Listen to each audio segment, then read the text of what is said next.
안녕하세요. 결혼한 지 3년 만에 이혼을 결심한 30대 여성입니다.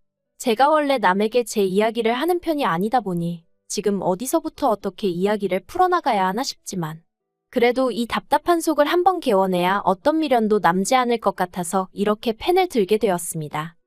남편하곤 대학 시절부터 알고 지냈어요. 하지만 그때만 하더라도 남편과 전 그렇게 가까운 사이는 아니었죠. 그런데 다시 남편과 연락이 닿게 된 건 남편이 제 회사에 지원을 했다면서 연락을 해왔기 때문이에요. 참고로 제 연락처는 다른 동기들에게 물어물어 알아냈었고요. 아무튼 솔직히 그런 남편의 연락이 반갑기만 한 것은 아니었어요. 당시 저도 입사한 지 겨우 1년 차로 여전히 회사 생활에 적응하느라 이래저래 정신이 하나도 없었으니까요. 하지만 오죽하면 물어물어 나한테까지 연락을 했을까 싶기도 하고. 그래서 면접이니 뭐니 남편이 부탁하는 건 나름대로 성심성의껏 도와줬네요. 하지만 결론부터 이야기하자면 남편은 결국 제가 다니는 회사엔 들어오지 못했어요. 본인 말로는 면접관으로 들어온 임원 중 한 명이 이유 없이 자기를 마음에 안 들어 해서 그런 거라는데 그거야 뭐 그냥 본인이 그렇게 느꼈다니까 그런가 보다 했죠. 아무튼 남편은 당시 회사 30곳에 지원했는데 딱 2곳에서 연락을 받았고 그중 그나마 나은 한 곳으로 입사를 했어요. 그리고 이후로 저는 남편과 가끔씩 안부 정도만 주고받게 될 줄 알았는데 그건 제 착각이었습니다. 남편은 입사하고 3달쯤 지났을 때부터 저에게 막무가내로 들이댔거든요. 그런데 이건 자랑은 아니지만 사실 제가 제대로 된 연애를 해본 적이 없었어요. 소위 썸이라는 거야 몇 번 타봤지만 저에겐 늘 학업이 우선이다 보니 대부분의 남자들이 처음엔 좋다고 따라다니다가도 결국 얼마 안 있다 떠났달까요? 그리고 저는 그런 남자들을 잡아야겠다는 생각 자체를 못하는 사람이었고요. 그런데 그런 저에게 무척이나 저돌적인 남편의 존재는 신기하기도 하고 한편으론 얼마나 내가 좋으면 저럴까 싶은 게 저는 남편이 저를 엄청 사랑하는 줄 알았어요. 그래서 남편이 사귀자고 했을 때도 좋다고 한 거고 결혼 이야기를 꺼냈을 때도 여자는 자기가 좋아하는 남자보단 자기를 좋아하는 남자를 만나야 행복하다길래 이건 딱 내 얘기다 싶어서 프로포즈를 받아들였던 거죠. 하지만 막상 결혼을 하고 나니 연애 때와는 확연히 다르더라고요. 그리고 특히나 제가 견디기 힘들었던 건 걸핏하면 남 탓을 하는 남편의 습관이었어요. 매번 누구 때문에 이래서 저랬다. 뭐 때문에 저래서 이랬다. 신혼 초에는 그런 말도 안 되는 변명을 늘어놓는 남편을 보면서 저렇게라도 나한테 잘 보이고 싶은가 그런 착각도 했었지만 같이 살아보니까 알겠더라고요. 그게 단순히 저에게 잘 보이려고 어떻게든 자기 자신을 포장하고 싶어서 그런 게 아니라 그냥 습관적으로 남 탓을 하는 거란걸요. 한 번은 결혼한 지 반년쯤 되던 때 이런 일도 있었어요. 남편이 야근이라 늦는다고 하길래 언제쯤 오냐 물으니 자기도 모른답니다. 사장님도 오시는 자리라서 12시는 되어야 할 것 같다나요? 그래서 전 혼자 저녁을 먹기도 내키지 않아 퇴근하자마자 집에 들리지 않고 친정으로 향했죠. 친정은 저희 집에서 차로 20분 거리라 오가기에 부담스러운 편은 아니었거든요. 그런데 친정 부모님과 저녁을 먹고 이런저런 이야기를 나누다 시계를 보니 어느덧 9시가 넘어가고 있는 거예요. 그래서 슬슬 집에 왔는데 남편이 와 있더라고요. 그래서 제가 오늘 12시에 온다더니 어째서 이렇게 일찍 왔냐 했죠. 그런데 황당하게도 남편이 저를 노려보면서 씩씩거리더니 자기가 오늘 1차 회식 자리에서 핸드폰을 잃어버렸고 자기가 생각하기에 집에 와서 제 핸드폰으로 자기 핸드폰에다 전화를 걸어보면 찾을 수 있을 것 같더래요. 그래서 사장한테 핸드폰만 찾고 다시 오겠다 하고 집에 왔는데 제가 집에 없어서 너무 황당했다나요? 그리고는 저 때문에 결국 핸드폰도 못 찾고 사장 눈밖에도 나게 생겼다며 일을 어쩔 거냐고 있는 대로 짜증을 내는데 어처구니가 없더라고요. 하지만 못 낀 놈이 썩낸다고 남편이 먼저 죽상을 하고 있으니 점점 이게 정말 나 때문인가 싶은 생각도 들대요. 정말이지 매사가 이런 식이었어요. 말도 안 되는 이유를 갖다 붙이고는 교묘하게 상대를 미안하게 만드는 식이었죠. 그런데 그런 남편이 작년 초에 퇴사 얘기를 꺼냈습니다. 아니나 다를까 또 자기 자신한테서가 아니라 다른 곳에서 원인을 찾으면서 말이죠. 남편이 말하길 자기는 사장이 뭘 시키던 간에 싫다 소리를 해본 적이 없대요. 자기가 자신이 있든 없든 소위 까라면 까야지라는 마음으로 사장이 시키면 군소리 없이 하려고 한답니다. 하지만 얼마 전 이직해온 직원은 예를 들어 사장이 A라는 일을 시켰는데 자기가 못할 것 같으면 자긴 그 일은 자신이 없다고 대놓고 말을 한답니다. 그런데 어째서인지 사장은 그 직원을 자기보다 더 신뢰하는 눈치라며 그런 걸 몇 번 겪고 나니까 자괴감이 든다나요. 뭐 제가 남편 회사에서 남편이랑 같이 일을 해본 건 아니지만 솔직히 남편이 자기한테 불리하다 싶은 건 말을 않는구나. 딱 그게 처음 든 생각이었어요. 맞아요. 저희 남편은 윗사람이 뭘 시키면 안 한다 못한다 소리를 할 인물이 못 돼요. 하지만 그렇다고 일머리가 좋은 사람도 아니거든요. 그러니 아마 사장 입장에선 못할 것 같으면 말을 하던가 일만 잔뜩 끌어안고서는 뭐 하나 제대로 못하는 남편이 갑갑하지 않았을까. 솔직히 그런 생각이 들더라고요. 하지만 그래도 제가 어쨌든 아내인데 괴로워하는 남편한테 차마 그렇게 대놓고 말할 수는 없잖아요. 그래서 그런 일이 있었냐, 당신이 속이 많이 상했겠다 하고 위로만 건넸습니다. 그런데 남편이 그 말이 끝나기가 무섭게 그래서 자기는 더는 회사를 다니기가 싫다며 이참에 자기 사업을 좀 해보고 싶다나요? 아내 입장에서 남편이 멀쩡히 다니던 회사를 때려치고 사업을 하겠다고 하는 것만큼 가슴 철렁할 일이 있을까요? 제 마음이 딱 그랬어요. 까놓고 대단한 사업 아이템이 있어도 망하는 사람들이 넘쳐나는데 회사를 다니기 싫으니까 사업을 하겠다. 말도 안 되는 소리였죠. 그래서 제가 그런 건 이렇게 충동적으로 결정할 일이 아니라니까. 남편이 자기가 정말 쓰러지기라도 해야 정신을 차리겠냐며 있는 대로 화를 내대요. 그런데 저희 남편 키 180에 몸무게 95 지병 하나 없이 건강한 인간입니다.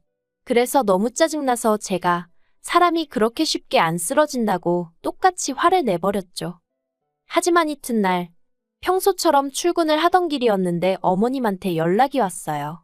직감적으로 남편 때문이구나 싶어서 최대한 시간을 끌다 전화를 받았죠. 그러자 어머님이 너는 귀가 먹었냐?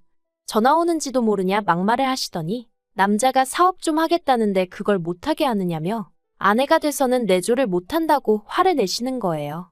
그리고 저도 너무 답답한 나머지 사업은 뭐 땅 파서 하냐고 대꾸해버렸어요. 못해도 돈 5천은 있어야 콧구멍만한 가게라도 하나 내지 않겠냐고요. 그러자 어머님도 잠시 말을 잊지 못하시더니 저더러 결혼하고 여적 5천도 못 모았냐 그러셨습니다. 어이가 없었죠. 남편 월급 300, 제 월급 400. 게다가 그 와중에 시부모님이 벌이가 없단 이유로 매달 70만 원씩 드리고 있었거든요.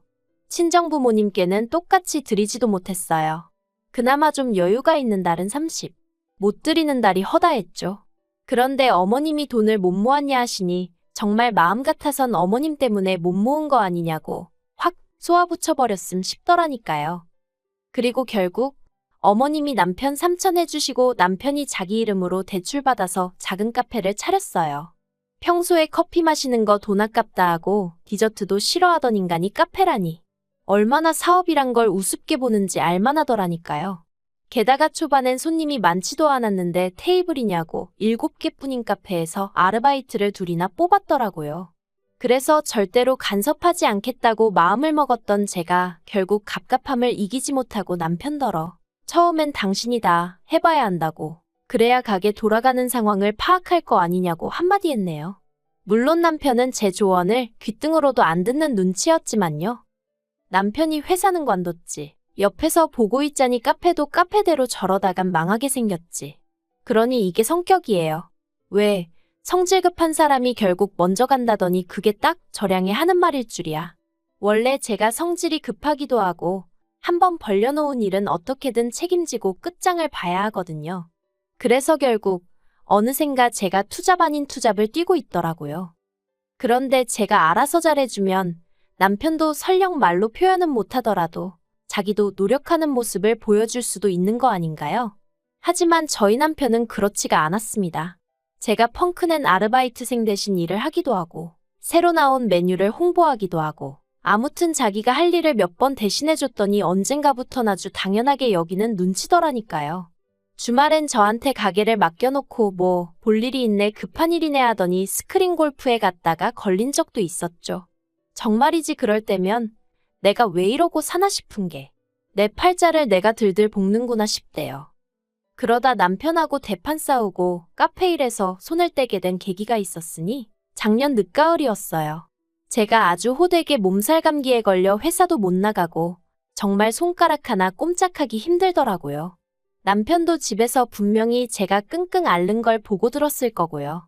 그런데 점심시간 때쯤 남편에게 연락이 와서는 자기가 낮에 중요한 약속이 있는데 아르바이트생이 갑자기 못 나온다고 그런다고 저더러 잠깐 카페에 나와 있으면 안 되냐입니다. 어이가 없었죠. 그래서 제가 아파서 회사도 못 갔는데 카페에 어떻게 나가 있겠냐니까. 그럼 저 때문에 자기 약속을 취소해야 하냐면서 그러면 그 약속 상대가 자기를 어떻게 생각하겠냐고 그 사람이랑 틀어지면 제가 책임질 거냐대요? 어이가 없었죠. 그래서 나 때문에 한 약속도 아니고 내가 아르바이트를 펑크낸 것도 아닌데 왜 종로에서 뺨 맞고 한강에서 화풀이냐? 헛소리하지 말라 했네요. 그리고 이 일로 남편이 그날 밤 집에 와서는 아주 말 그대로 씩씩거리면서 발악을 하더군요.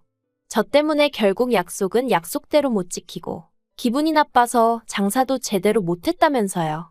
끝까지 아픈 저한테 괜찮았냐, 뭐는 좀 챙겨 먹었냐 소리는 없이. 정말 오만정이 다 떨어진다는 게 이런 건가 싶대요. 그래서 남편더러 앞으로 내가 카페에 가는 일은 2번 다시 없을 거라고 그러니 그만 좀 하라고 했어요. 그 카페에서 억만금을 벌어도 1원 한 푼 받을 생각 없으니 당신 혼자 처음부터 끝까지 다 하라고요. 그러자 남편이 저더러 사람이 무책임하다는데 애시당초 제가 하고 싶다 한 것도 아니고 하자고 한 것도 아닌데 무슨 책임을 말하는 건지. 그러더니 남편이 그럼 저 생활비도 못 준답니다. 카페 일도 안 돕겠다는데 생활비를 바라는 건 욕심 아니냐면서요. 어이가 없어서 누가 들으면 당신이 혼자 생활비 다 된 줄 알겠다 했어요. 저희 연애 때도 데이트 비용은 거의 더치페이나 마찬가지였고 결혼 후에도 생활비니 뭐니 전부 반반씩 부담했거든요. 그런데 그런 와중에 시댁에만 용돈으로 70씩 빠져나간 거고요. 그런데 남편이 생활비를 가지고 주니만이 생색을 내니 그간 제가 바보천치처럼 지냈던 게 주마등처럼 스치면서 우라가 치밀더라니까요. 그리고 전 보란듯이 이후로 정말 카페 근처에는 얼씬도 안 했어요.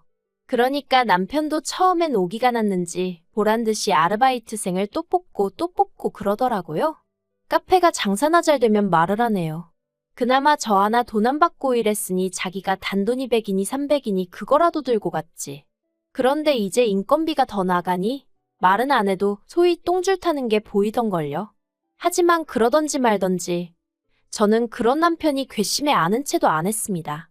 막말로 남편이 진심으로 사과하고 먼저 숙이고 들어오면 모를까 그게 아니라면 저도 이번만큼은 져줄 생각이 없었거든요. 그리고 그런 와중에 친정언니가 자기가 주식으로 100만 원을 벌었다며 신이 나서 자랑을 하더라고요. 제가 뭘 좀 알고 한 거냐니까 나름대로 공부를 좀 했다면서. 그러면서 저더러 한 100만 원 정도 가지고 용돈 번다 생각하고 해봐. 공부도 되고 나름대로 재밌어. 하는데 그때 제가 남편 때문에 스트레스가 정말 극에 달했을 때거든요. 그래서 다른 쪽으로 관심이라도 돌리면 정신건강에 좀 도움이 되지 않을까 싶어 한마디로 남들과는 좀 다른 이유로 주식을 시작했습니다. 그런데 그때만 하더라도 저도 제가 주식으로 그렇게 돈을 벌 줄은 몰랐어요. 처음엔 초심자의 운이라고 정말 운이 좋았다고만 생각했죠. 하지만 이게 웬걸요? 제가 공부를 하긴 했어도 전문가는 아니다 보니 남들 따라가는 느낌으로 좀 투자를 했는데 그게 정말 수익이 많이 났어요. 뉴스에도 나왔을 정도니까요. 그런데 문제는 그걸 남편이 알게 되었습니다. 제가 하도 핸드폰을 손에서 놓지 않으니까 남편 말로는 제가 바람이라도 난 줄 알았다면서 그래서 저 씻는 틈에 제 핸드폰을 열어봤다는데 거기서 제가 주식을 한다는 걸 알게 되었다고요. 하지만 남편은 화를 내긴커녕 오히려 싱글벙글 어찌나 앞에서 희죽거리는지 죽상을 하고 다니는 것도 못 봐주겠더니 희죽거리는 건 또 그거대로 꼴보기가 싫었어요. 그래서 왜 그렇게 웃냐니까 그 돈으로 뭐 할 거냐면서 올여름에 시부모님 모시고 해외여행 가는 거 어때? 그러는데 어처구니가 없었죠. 그래서 제가 이 돈으로 왜 시부모님을 모시고 해외여행을 가냐고 그럴 생각 없다고 딱 잘랐습니다. 그랬더니 남편이 하는 말이 저 때문에 자기 카페가 장사도 안 되는데 미안하지도 않냐면서 그리고는 대뜸 한다는 말이 배우자한테 말 안 하고 주식하고 그러는 게 이혼 사유가 되는 거 모르냐대요. 그래서 제가 그건 재산 가져다가 다 까먹고 그랬을 때나 하는 소리지. 주식으로 돈 벌어서 이혼당했다는 얘기는 못 들어봤다니까. 남편이 잃고 벌고의 문제가 아니라 신뢰의 문제라면서 저더러 번번이 자기의 믿음을 깬다며 너무 실망스럽대요. 하지만 뒤이어 덧붙인 말은 더 가관이었습니다. 그렇지만 이번에는 어쨌든 제 말대로 제가 주식으로 돈을 벌기도 했고 그 돈을 자기나 시부모님을 위해서 쓴다고만 하면 그냥 넘어가줄 용의가 있다나요? 그래서 제가 차라리 이혼을 당하는 편이 낫겠다고 나랑 이혼 좀 해줘라 했습니다. 솔직히 이때까지만 해도 농담 반 진담 반. 말 그대로 뼈있는 농담이었어요. 그런데 남편이 그러면 네가 이혼하자고 한 거니까 위자료를 네가 줘야 돼 하는데. 순간 뒤통수를 망치로 한 대 맞은 기분이었습니다. 이 인간은 이혼이 문제가 아니고 그저 내가 가진 돈이 탐나는구나 싶은 게. 그래서 제가 결국 진심으로 하는 말이라고 이혼하자 했죠. 남편은 이혼할 거면 저더러 재산은 다 포기하고 몸만 나가라고 나왔고 저는 제가 무슨 잘못을 한 것도 아닌데 왜 그래야 하냐고 맞섰습니다. 그래서 결국 저희는 지금 이혼 소송 중에 있어요. 남편 쪽 변호사는 뭘 어디까지 알아서 남편 편을 들고 있는지 모르겠는데 저나 제 변호사는 제가 이길 거라고 100% 아니 130% 확신하고 있거든요. 그리고 이 과정 중에 남편이 말하길 저 때문에 스트레스가 너무 심해서 카페 일에 집중을 할 수가 없었고 그래서 카페도 폐업을 해야 한다며 그거에 대해서도 피해 보상을 청구할 거라는데 네 마음대로 하라 했습니다. 정말이지. 저래서 그동안 어떻게 사회생활을 했나 싶더라니까요. 그리고 시댁이라고 가만히 있지 않았죠. 당신 아들 인생 꼬아놓고 무사할 줄 아냐면서 하도 무서운 얘기를 많이 하셔서 그건 그거대로 협박이니 뭐 그런 걸로 고소했어요. 시부모님 덕분에 이혼이 한결 수월해지지 않을까 기대가 됩니다. 전 정말이지 이 결혼에 최선을 다하고 싶었고 남들 눈이 무서워서 똥물인 줄 알면서도 발 담그고 살아볼까 했는데 그래도 지금은 이혼하게 되어서 다행이다 싶어요. 그리고 여담이지만 저는 여전히 흑자를 기록 중이라서 참 기쁘네요. 저야말로 이참에 이 돈으로 친정부모님하고 여행도 갔다 오고 카페나 해볼까요? 하하, 농담이에요.